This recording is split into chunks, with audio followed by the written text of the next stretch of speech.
Hi, my sweet friends. Welcome back to my YouTube channel. Okay, once again, the sun said, Deschanel, no ma'am, no ma'am. Welcome to spring, where the weather in Fayetteville just refuses to work with Deschanel. But it's fine, it's fine, it's fine. Welcome to my YouTube channel. If you don't know me, I am Deschanel, and I'm so happy that you are here. This is the fourth part. I decided to continue on with the series. So this is the fourth part of our Warrior Women of the Word series, and this is all things Ruth. I am super excited that you are here. Okay, guys, I gotta show all this fit because this is the outfit that I imagine myself wearing as a rich wife. No, I don't have a husband yet, but at the same time, I can't wait for him because this outfit is too cute. Okay, look, so we got the headband. Look, look, look. Oh, wow.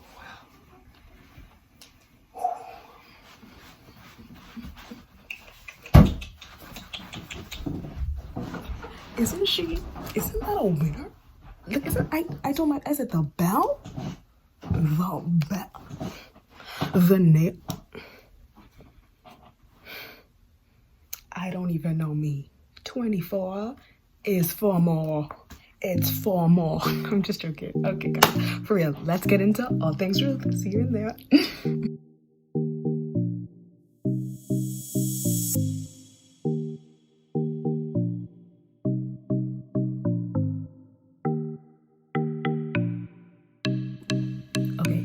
First thing I want to read to you, like this passage that stood out to me. So basically it says, when Ruth was talking to Naomi, she said, don't urge me to leave you or to turn back from you. Where you go, I will go, and where you stay, I will stay. Your people will be my people, and your God will be my God.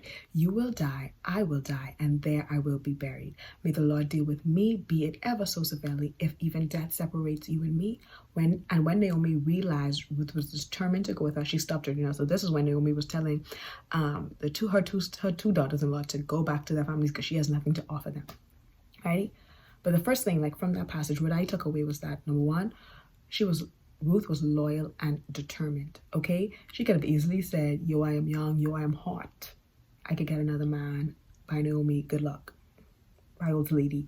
But no, she said, I will go where you go, I will stay with you, okay? We can figure this out together. And sometimes you have to be able to do that. Like, I feel like sometimes people are all about I, me, and people are so quick to just jump up and leave everybody behind.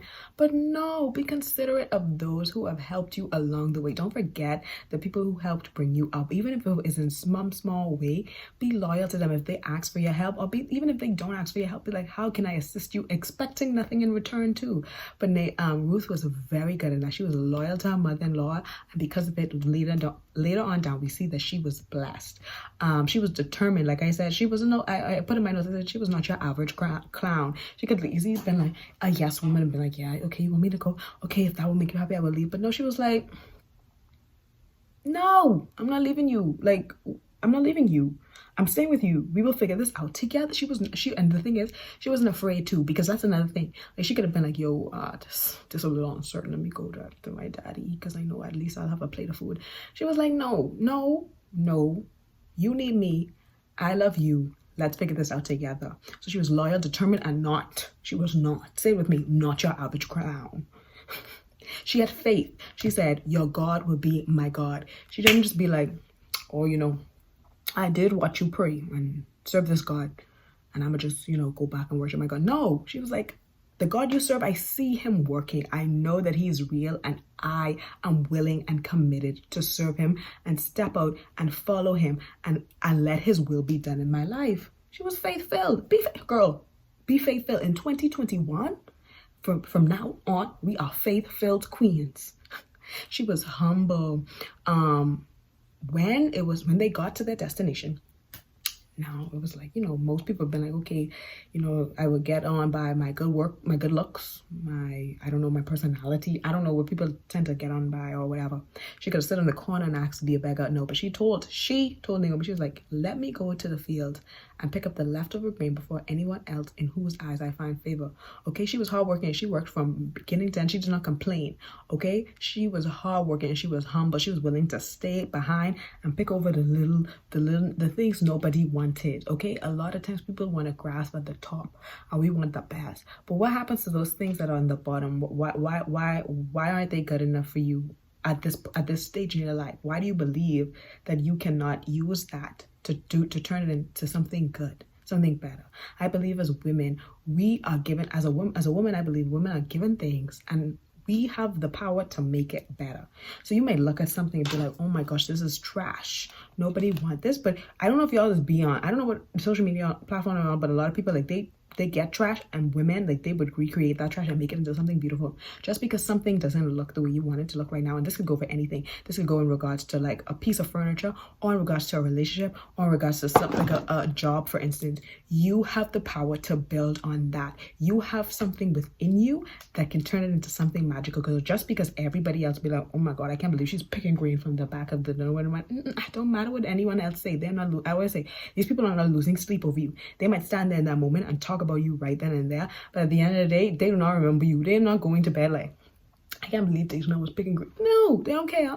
And your belly is full. You picked your grain, your belly is full, and you are sleeping. And so are they. And they're worried about their own problems. So do the things that you need to do in order to satisfy your belly, in order to make in order to satisfy your belly, follow your purpose, make yourself happy, and make God smile every day as you pursue the calling He has placed on your life. So don't be above this and above that. No way. Stay in your lane. Basically, stay in your lane and walk in humility, because there's something powerful about humility. And another thing is, what I want to say is that when you are humble, the thing is, the power about being humble is when people see that piece of trash and see the way you transform that piece of trash, they'll be like, wow. It's even more magical, because anyone could take something good and make it and keep it good. But when you take something that nobody wanted and you transform that into something nobody ever could have seen because you were humble in the beginning. Okay, that's all I'm gonna say about that. But yes, and also another way we thought she was humble is when Boaz saw her or noticed her. She didn't say, I'm so beautiful. Of course he noticed me. Let's get married in the morning. No, he was like, she's like, why did I find favor? Me, a foreigner, me. You know, and I'm a foreigner too, so like, me, a foreigner. Okay. But yeah, she was humble. Why did I find favor in your sight? So be humble in the things that you do. I think there's so much beauty in just humility. As I touched on before, she was very hardworking. As we see, she did not complain, and she volunteered. Step out of there, go look, see a need and go fulfill it. Stop waiting on people to try and meet your needs, and it's all about you. I don't know if most people I come in contact with don't have this, but if you see this getting big in your life and you're like, oh, this person didn't try to help. No, you see a need and you put yourself out there, walk in a spirit of boldness, go after it and be like, you know what, I saw this and I want to help. How can I help? How can I be of assistance? Okay, so be hardworking in that aspect. Another thing, honor God and He will grant you favor. She was the one, she said, your God will be my God. She believed that. She went on and did what she needed to do, and guess what? God blessed her more than she can ever possibly imagine. She was in a field. She was in a field picking up the scraps. And now she's married to the man who owned the field. If that is not a testimony, I don't know what is. You are picking up the scraps in humility. And like in I don't know the time frame, basically, let me give it a time frame. In about a month or 2 later, 2-3 months later, you are married to the man who owned the field. You are owner of the field. I honor God and He will honor you. And don't just honor God to do honor God and He will grant you favor, but don't just honor God to get things. That relationship is something so special, and that joy that you will have is just it's priceless. It's the things that you thought you won't want, you won't even want anymore, because you would just be so, the joy of the Lord will be so within you. You will be like, I have everything I need. I've been reading a lot of like devotionals lately, and they keep talking about the fountain. And once you have Jesus within you, that fountain, you will never thirst. You will never thirst. If you find yourself thirsty or quench or doing all these things trying to catch up, I need you to sit down and get with Jesus. Form that relationship, because let me tell you something. You need that joy, okay? You need that joy of the Lord. Next point, you will be known, and no need to shoot off your mouth, like I said. And we talked about this. Who else was known? Esther. The Queen Esther, my girl. But now we're talking about Ruth. But you will be known.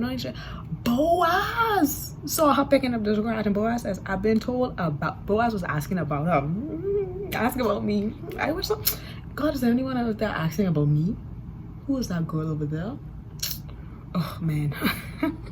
But Boaz was like, I've been told all about you and what you have done for your mother-in-law. See the way she honored her mother-in-law. Heck, Boaz was like, I'm impressed, I'm intrigued. Tell me more about you. Since the death of your husband and how you left. Like, he knew her whole story. Listen, Boaz saw this woman picking up the scraps. So he could have been like, ugh, a scrap stick and walk up. But no, he saw her picking up the scrap. It's like, who was that? He heard her story.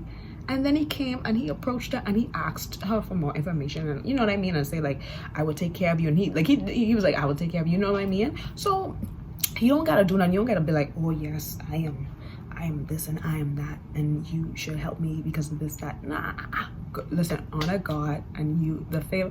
Listen, people be trying to help you and they don't even know why. Why do I want to help this girl so bad? It's the favor of God. The favor of God, and all these women that we've talked about, we saw the favor of God. But yeah, just from the relationship with God, trust me. Another thing, you know, we women sometimes we don't like to follow instructions, we don't like to listen, but Ruth listened and followed instruction. She said, and I quote, I will do whatever you say. And when Naomi like map out the thing, she was like, ooh, that is beneath me. Ooh, I can't do that. Ooh, I'm scared. She went and she did it. She was told, and guess what she got? She got what she needed to get, and she was taken care of. So don't be afraid. Like, listen, follow instruction. Have people around you who are walking closely with the Lord and who have wisdom so they can add value to your life. Okay, don't be in isolation. I was once a woman who liked to be by myself. I still kind of like my alone time, but I know what it's like to like try and be isolated or something. But there's something so special about being in community and having people around you who are also walking with God so they can pour into you the wisdom that maybe you have missed, or you know what I mean? Because that's honestly, I heard this too somewhere, but that is how we gain wisdom. We gain wisdom from the word, and we gain wisdom from speaking with them. How you learn. How did I get this degree? Who taught me? My teachers. You know how I got them? I went and I paid for it, okay? It's the same thing with friendship. Like when you form friendship or build community or surround yourself with people, you might not be paying for that and you might not realize it, but those conversations that you have, they're pouring wisdom into you. Iron sharpens iron, and you become the people you are most like. Surround yourself with people who you want to be like, because eventually you become like them. Hello. So listen, but first of all, surround yourself with the people that you want, that are worthy of listening to, and then listen to them. Ask them their advice if you see fit, or just listen to the words they say and meditate and be like, that was a good point. You know, Jenny said that. Sometimes people would just mention a book in passing and you would go read it, or sometimes people would just mention something and you would go and buy it and you'd be like, wow, I didn't even know I like. Sometimes people would mention a hobby, you would go and do it and you'd fall in love with that hobby. So listen to people and be willing to just be humble enough to accept the things that they say, and just don't be like, oh, I'm better than that, I don't need to do that.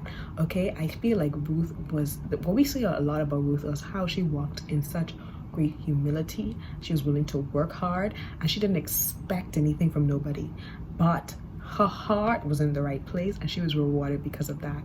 So I know this story is normally like targeted towards single to getting the right guy, but what about if you just walk in humility, honor God, and just be the woman that, like, you don't have an end goal, but you're just walking in order to make God smile, to help somebody else, and just be hardworking and work for what you need in this moment, and then just see what happens. Okay, everything doesn't need an end goal and everything doesn't need something in return, but just make sure your heart is in a posture to get to make sure your heart is in the correct place. And with that being said, we love Ruth. We've learned a lot of Ruth. Yes, she was a woman to shoot her shot, but that's not where I went with this.